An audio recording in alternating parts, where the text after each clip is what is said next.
बिस्मिल्लाहिर्रहमानिर्रहीम। अस्सलामुअलैकुम नाज़रीन, तमाम तरीफ़ ज़ात पाक की जिसने ये कायनात तख्लीक की और दुरूद अस्सलाम आखिर ज़मान नबी हज़रत मोहम्मद सल्लल्लाहु अलैहि वसल्लम की ज़ात पाक पर जिनकी वजह से ये कायनात तख्लीक की गई। नाज़रीन, आज की वीडियो में हम बात करेंगे आर्मी चीफ साहब का जो एक मौक़िफ़ सामने है इसके ऊपर, और इसके साथ साथ इलेक्शन कमीशन ऑफ पाकिस्तान ने जो फॉर्म 45 वेबसाइट के ऊपर जो है ना वो शेयर किए, और अल्लामा साद हुसैन साहब की भी इसमें जो हार है वो लिख दी गई है। अब जीत का कोई इम्कान नहीं है। ये क्या चीज़ हुई है ये भी आप लोगों के साथ इस वीडियो के अंदर शेयर होगा। आपने इसको मिस नहीं करना, इसको लाजमी सुनना है और वीडियो को शेयर भी लाजमी क्या करें, कमेंट्स भी क्या करें। जितने भी बहन भाई देखते हैं ये आपसे रिक्वेस्ट है, और चैनल पर नए तो इसको लाजमी सब्सक्राइब कर लें। चलते नाज़रीन अपने टॉपिक की जानिब। नाज़रीन, जैसा कि आप जानते हैं कि सैयद ज़मान जाफरी साहब ये तहरीक लबैक पाकिस्तान के गालबन N240 यानी ये कराची से इनका ताल्लुक़ है, और कराची से इन्होंने तहरीक लबैक पाकिस्तान की टिकट के ऊपर इलेक्शन में हिस्सा लिया और ये जीत चुके थे। और इनकी जीत का ऐसे समझ लें कि इलेक्शन कमीशन ऑफ पाकिस्तान की वेबसाइट के ऊपर वो सब चीज़ यानी उन्होंने जारी भी कर दी थी, लेकिन फिर उसको हटा दिया गया और फिर वहाँ पर MQM के जो थे कैंडिडेट उनको जितवाया गया। यानी ये पहले जीत चुके थे सैयद ज़मान जाफरी साहब। और ये कौमी भाई किस तरह से यानी सैयद जनरल आसिम मुनीर साहब के ये कौमी भाई, यानी कौमियत जो है, कौमियत के एतबार से ये एक है, यानी वो भी सैयद है और ये भी सैयद है। ये इनकी कौमियत जो है ना वो सेम टू सेम है। तो नाज़रीन, सैयद ज़मान जाफरी साहब जब जीत चुके होते हैं, उनकी जीत का नोटिफिकेशन यानी वेबसाइट के ऊपर सब कुछ शाये हो चुका होता है। ये तकरीबन 47,000 से ज़्यादा जो थे वो वोट हासिल कर चुके थे, और थोड़ी ही देर के बाद इनको हरा कर MQM यानी MQM मीन M मुहाजर, क्यू मानी MQM मूल कतूल मुहाजर, ये इसका पहले मौक़िफ़ था इनका। जब ये जमात क्रिएट की गई तो उसके बाद इस चीज़ को चेंज किया गया, फिर इसको मुत्तहिदा कौमी मूवमेंट में तब्दील किया गया। लेकिन शुरू में ये अल्ताफ़ हुसैन ने जब इसको क्रिएट किया था, ज़िया-उल हक ने इसको क्रिएट की थी। इसकी हिस्ट्री ये है कि पाकिस्तान को एक सेकुलर स्टेट बनाने के लिए कराची पाकिस्तान का एक यानी मजहबी गढ़ था। जब पाकिस्तान हमारे से वजूद में आया तो सबसे पहले यहाँ पर डाका डाला गया और यहाँ से ही आगाज़ किया गया कि इस चीज़ को तोड़ना है, इसको यानी यहाँ पर वो ज़बान की बुनियाद पर MQM को क्रिएट किया गया, मूल कतुल मुहाजिर का ये नारा लगाया गया। बाद में इसको मुत्तहिदा कौमी मूवमेंट में एक्सचेंज किया गया, और उसके बाद अब जो नतीजे सामने निकले कि अब वो मजहबी फैक्टर जो बलूचिस्तान में पाया जाता था या वो जो KPK के अंदर पाया जाता था, अब वहाँ से भी बिल्कुल ख़त्म हो गया। पाकिस्तान में अब मज़हब नाम के ऐसे समझ लें कि यानी पार्लियामेंट के अंदर जिस तरह से एक किरदार होता था मजहबी जमातों का, वो बिल्कुल जो है वो ख़त्म हो चुका है, वो सिफर हो चुका है। उन्होंने अब फिनिश कर दिया है। अब सिर्फ चंद जो है वो जिस तरह से आटे में आप नमक डालते हैं, इस्तेमाल करते हैं, अब वो चीज़ भी नहीं रही है।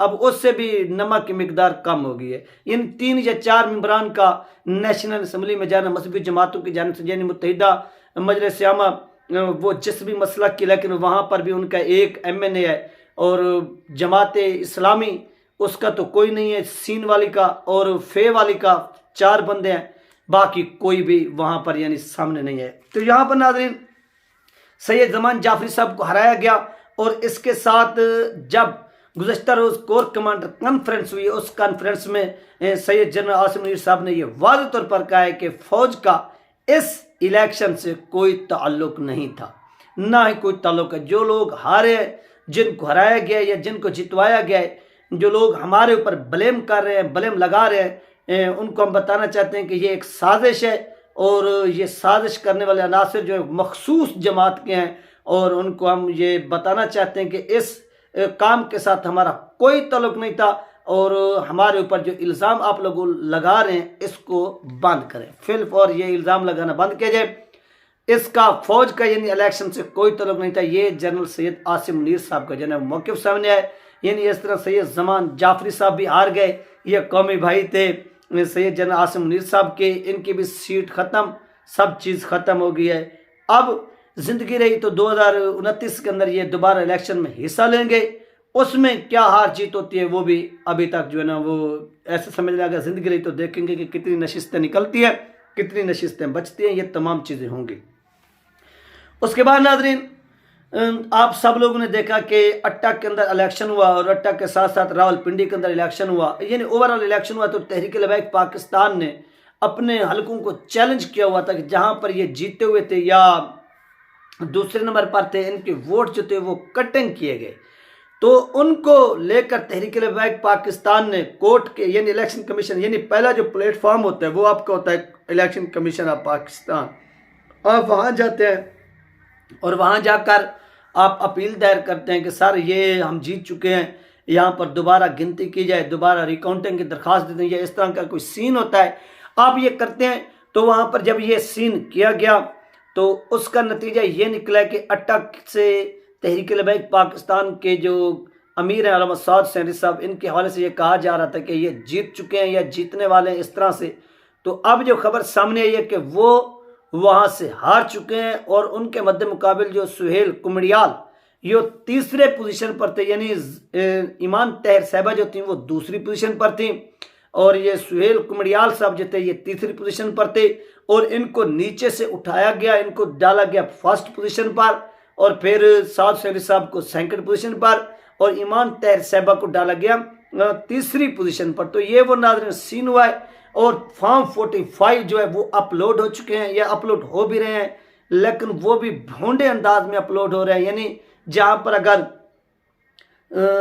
नून लीग के कैंडिडेट का जो वोट है वो बनता है 135, टीएलपी का बनता है, यानी जिस तरह से 135, यानी अगर टीएलपी का 135 बनता है, उनका बनता है अकेला 35, तो एक लगाकर उनके 135 कर दिए जाते और एक इनका हटाकर जो है वो कम कर दिए जाते। तो इस तरह का जो धंधा है वो हो रहा है और ये धंधा करके इलेक्शन कमीशन ऑफ पाकिस्तान जो है वो ये वेबसाइट जो है ऐसे समझ लें कि वेबसाइट के ऊपर, अपनी वेबसाइट के ऊपर ये तमाम चीज़ें कर रहा है। और इससे बहुत से लोग जो उम्मीदें लगा कर बैठे हुए थे कि यहाँ से रिलीफ मिलेगा हमें, मैंने पहले भी आपको बताया था कि कोई रिलीफ नहीं मिलेगा, कुछ नहीं होगा। जिनके हक में ये फैसला आना था, जिनके हक में ये नोटिफिकेशन निकलने थे वो नोटिफिकेशन निकल चुके हैं, जिन्होंने जीतना था वो जीत चुके हैं, जिन्होंने एमपीए बनना था वो एमपीए बन चुके हैं, जिन्होंने एमएनए बनना था वो एमएनए बन चुके हैं। अब ये पाकिस्तान के कोर्ट्स हैं, ये केस नेक्स्ट ईयर यानी नेक्स्ट 5 ईयर बाद जो है ना इसका ये डिसीजन आएगा और आप देखेंगे कि ऐसे समझ जो पेंडिंग में भी चल रहे हैं ये भी ख़त्म हो गए और अल्लामा साद हुसैन साहब जो है ना वो ऐसे समझ लें कन्फर्म हार चुके हैं और इलेक्शन कमीशन ऑफ पाकिस्तान ने उसके ऊपर अपनी मुहर साबित कर दी है। और भी बहुत से हल्के यानी जो पीटीआई के लोग थे वो भी हार चुके हैं और इलेक्शन कमीशन ऑफ पाकिस्तान अपनी जो मुहर है वो साबित कर दी। तो ये वो धांधली ज़दा इलेक्शन था जो पाकिस्तान की हिस्ट्री के अंदर हुआ और इसके ऊपर लोग एहतजाज भी कर रहे हैं, प्रोटेस्ट भी कर रहे हैं और बहुत से लोग हैं जिन्होंने इसको यानी नेशनल असम्बली के अंदर खड़े होकर भी इस चीज़ को क्या किया है, रिजेक्ट किया है, मुस्तरद किया। उन्होंने कहा है कि ये इलेक्शन किसी भी सूरत हमें काबिल कबूल नहीं है, लेकिन ये थोप दिया गया और वो जेली ये असम्बली बनाकर वो भी इनको दे दी गई है नून लीग वालों को। और मैंने आपको पहले भी बताया कि मखसूस नशिस्तों के ऊपर यानी मखसूस नशिस्तों के ऊपर तहरीक लबैक पाकिस्तान की भी एक मखसूस नशिस्त बनती थी पंजाब असम्बली के अंदर एक खातून की। तो क्या किया गया कि पंजाब असम्बली के अंदर उस खातून को यानी एक तहरीक लबैक पाकिस्तान की नशिस्त जो बनती थी वो नहीं दी गई और मुस्लिम लीग ज़िया को जो है वो नशिस्त दे दी गई है। तो ये यानी मुस्लिम लीग ज़िया की भी एक नशिस्त थी पंजाब असम्बली के अंदर, तो उनको एक मखसूस नशिस्त दे दी गई है, लेकिन टीएलपी को मखसूस नशिस्त नहीं दी गई।